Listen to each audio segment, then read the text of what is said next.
Guys, what's up? Welcome back to another video.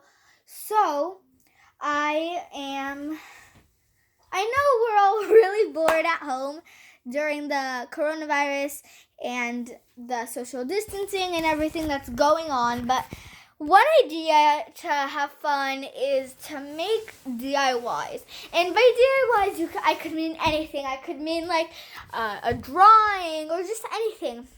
Like you saw up here, I mean making like a DIY tie-dye shirts.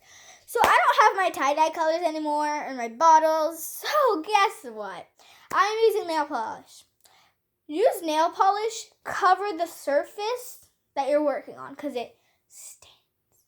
And you need nail polish remover, and the nail polish remover didn't really work and I ran out. Here is one of the examples. This one I thought was kind of like a cool space theme because it has like some spacey colors. And this one I wanted to make kind of like, I don't know, it turned out just purple and a little other red and silver. So I added a few colors when it was all done. And now I hang it up here and I let it dry. But this one is dripping and it still has all kinds of water, so I had to put a towel.